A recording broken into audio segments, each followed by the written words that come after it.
फिर भी 4 लोगों को लेके जाता है कि नहीं जाता है? Yes sir. साथियों, हर व्यक्ति के उद्देश्य क्या होता है? पैसा कमाना। चाहे सब्जी बेचे, रिक्शा चलाए, नौकरी करे, कुछ भी करे, आदमी मर्डर भी करता है ना, पैसे के लिए करता है। सही है? Yes sir. मतलब मूल उद्देश्य हम पैसे के बारे में बात करना चाहता। हम लोग पढ़ाई करते हैं, पढ़ाई इतने साल 18-20 साल हम लोग स्कूल कॉलेज में हम लोग टाइम लगाते हैं। जिस चीज के लिए हम पढ़ाई करते हैं, जिस चीज के लिए हम नौकरी करने जाते हैं, मेन चीज पैसा। वो चीज कभी आपने किसी स्कूल में, किसी चैप्टर में, किसी किताब में, किसी प्रोफेसर में, किसी कॉलेज में आपको एक लाइन पढ़ने को मिला कि पैसा कैसे कमाया जाता है?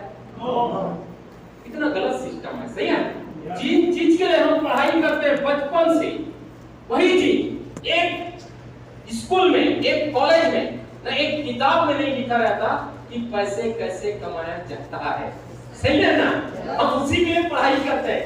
इसलिए हमारे यहाँ 100 बच्चे पढ़ते हैं ना, तो उसमें 6, 7, 8, 10 लोग को ही नौकरी मिलता है।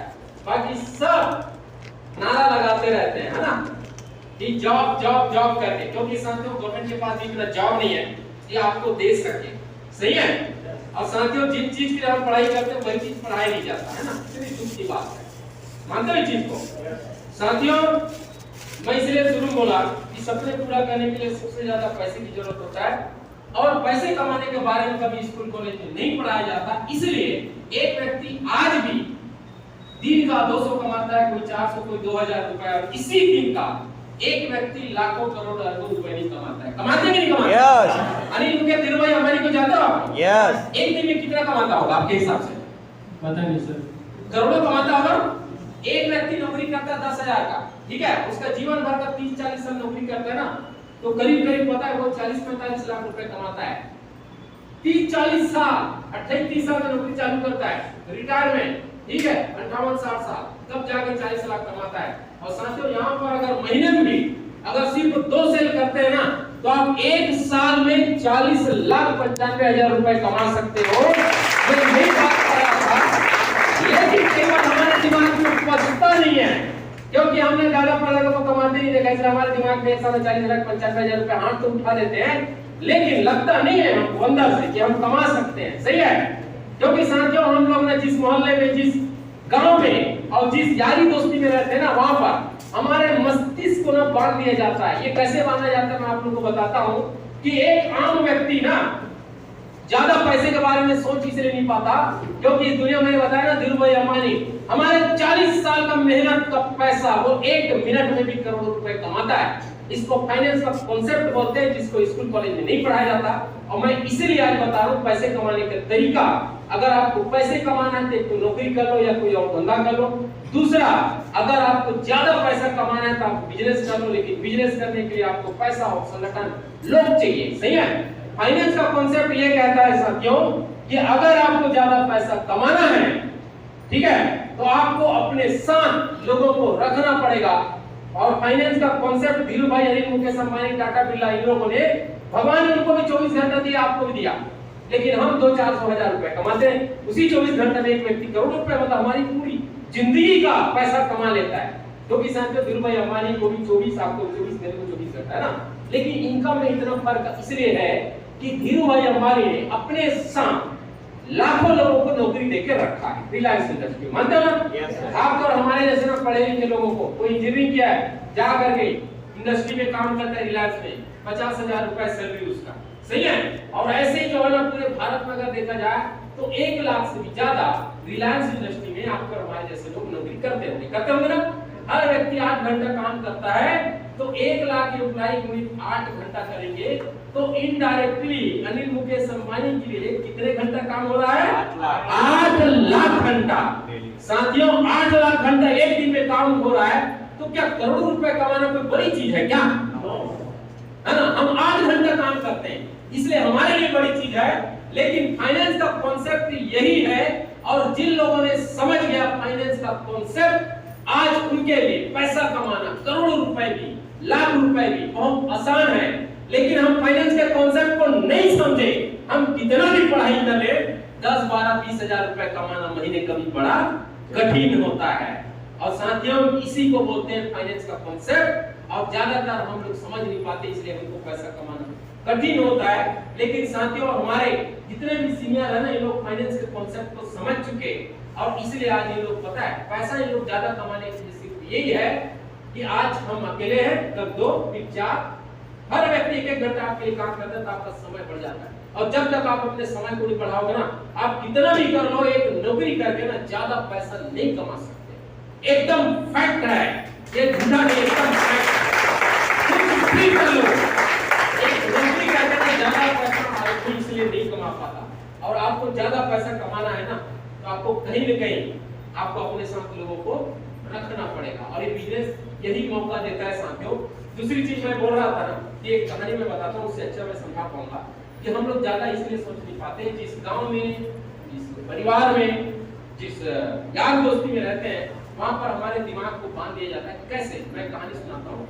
एक बार क्या होता है ना, एक शरारती जो बच्चा रहता है, आप लोग देखना गांव में हो ना, मैं तो गांव का इसलिए जानता हूँ, मुर्गी के अंडे में ना किसी का भी अंडे ले जाके मिला दो, अपना अंडे मान करके सेती आएगा, पता है ना आप लोगों को? 21 दिन तक सेती है। तो क्या होता है, एक बार शरारती जो बच्चा रहता है ना, तो क्या करता है, मुर्गी सेती रहती है, उसको जा करके ना चील का अंडा ला करके वो मुर्गी के उसमें डाल देता है, ठीक है।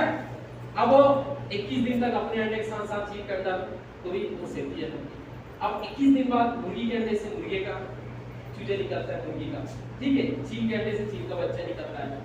लेकिन वो चील का बच्चा जब अंडे से निकलता है तो मुर्गी को पहले बार देखता है और अपनी मम्मी मानता है, ठीक है। तो सारे मुर्गी के बच्चे, चील का बच्चा, सब मुर्गी को मम्मी मानते हैं, चील का बच्चा भी उसके पीछे पीछे जाते हैं। मुर्गी उसकी मां जो रहती है वो जैसे जैसे करती है ना, सारे बच्चे, चील भी वैसी वैसी हरकत करता है। कचरे में जाकर इधर उधर करना, दाना चुगना, चील का बच्चा भी वही करता है। एक भी थोड़ा सा उठ के बैठता है, चील का बच्चा भी वही करता है ना। लेकिन एक दिन मैदान में जो दाना चुगते रहते हैं ना, तो क्या होता है, वो चील का जो बच्चा रहता है वो आसमान की तरफ देखता है, तो सबसे ज्यादा ऊंचाई में चिड़िया उड़ता रहता है, पक्षी। तो अपनी मम्मी मुर्गी से वही चील का बच्चा पूछता है कि मम्मी बताओ, सबसे जो ऊंचाई में उड़ रहा है ना वो कौन से पक्षी है? तो मुर्गी मम्मी बोलता है अपने बच्चे चील को कि बेटा वो आसमान की रानी चील है, उसी को यह अधिकार है इतने ऊंचाई पे उड़ने का, तुम मुर्गी के बच्चे हो, तुम नहीं उड़ सकते। था तो वो भी चील का बच्चा, लेकिन बताने वाला कोई नहीं था, ठीक है, कि तुम भी एक झटके लगा करके इतनी ऊंचाई पे उड़ सकते। उसके अंदर भी सारी क्षमता था, है ना, सारे नैसर्गिक गुण था, लेकिन बताने वाला कोई नहीं था। इसीलिए वो चील का बच्चा पूरी जिंदगी मुर्गी बन के जीता और मुर्गी बन के मर जाता है। साथियों, आपके और हमारे अंदर इतनी क्षमता है, जब यहाँ पर आए लोग इतना कमा सकते हैं, तो आपके अंदर क्या कमी है? लेकिन होता क्या है ना, हम जिस माहौल में, जिस परिवार में, जिस गांव में रहते हैं ना, वहां के आसपास का माहौल कैसा होता है कि हमको आगे बढ़ने नहीं देता। आप जीवन में कभी भी ना, आप अच्छा काम करने के लिए जब कभी तैयार हुए थे, तो आपके जो लंगोटिया यार बोलते हैं ना, जिसको खास फ्रेंड मानते हो, वही आदमी आपको पकड़ करके ना खींच देता है, होता है ना। और आदमी बढ़ने के बाद सोचते सोचते भी ना वो जीवन में कुछ नहीं कर पाता, क्योंकि हम जिस समाज में रहते हैं वो केकड़ा प्रवृत्ति का समाज होता है। केकड़ा क्या होता है, आप खुले जाल में रख दो 10 केकड़ा, वो कभी बाहर नहीं निकल पाते। एक निकलने की कोशिश करेगा, दूसरा पकड़ के खींचता है और वहीं सड़ के मर जाते हैं। हमारा समाज ऐसे ही कुछ है। जब हम कुछ करना चाहते हैं ना, तो हमारे आसपास के लोग जो होते हैं ना, अरे नहीं ऐसा है, अरे नहीं वैसा है, और आदमी करते करते ही वो डूब जाता है अपनी जीवन। तो साथियों, कहीं ना कहीं ये स्टोरी मैंने इसलिए बताया क्योंकि इस स्टोरी को मैं जब पढ़ा था ना, तो मेरे दिमाग खुला था कि जब इतने सारे लोग कर सकते हैं तो मैं क्यों नहीं कर सकता।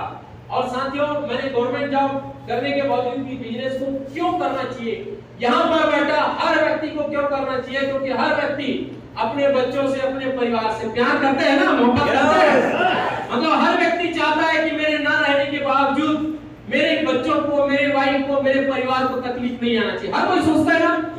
साथियों, बिजनेस को मैं क्यों करता हूँ, क्योंकि साथियों मैं जिस समय जॉब कर रहा था, मैंने एक चीज देखा, जॉब है, शरीर है, ड्यूटी है, तब तक तो पैसा आएगा, लेकिन अगर कुछ हो जाता है तो शायद उसके बाद इनकम आना घर में बंद हो जाता है, होता है ना। साथियों, लेकिन इस बिजनेस को क्यों करते हैं, एक हमारे सीनियर है श्याम सुंदर, ये प्राइवेट टीचर था, जिस समय चालू किया था 2003 में, 2007 में इनका एक्सीडेंट हो गया कार दुर्घटना में, अब नहीं रहे दुनिया में। इनके बच्चे बहुत छोटे छोटे थे, भाभी जी पढ़ी लिखी नहीं थी, लेकिन धन्यवाद, इन्होंने सोच करके बिजनेस में आया था।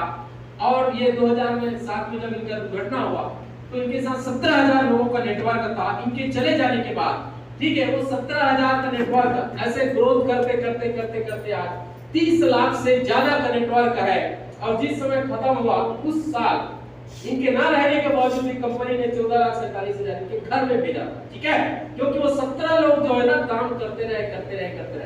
धीरू भाई अंबानी नहीं है, लेकिन आज अनिल मुकेश धीरू भाई अंबानी को जाता है ना, yes, आकाश अंबानी, मुकेश अंबानी, अनिल अंबानी जाता है कि नहीं जाता है, ठीक है। ठीक वैसे ये बिजनेस है, हमारे ना रहने के बावजूद भी हमारा नेटवर्क काम करता रहता है और हमारे घर में लगातार पैसा भेजता रहता है। 2007 से इसके ना रहने के बावजूद भी कंपनी ने अभी तक टोटल 11,51,122 रुपए तक का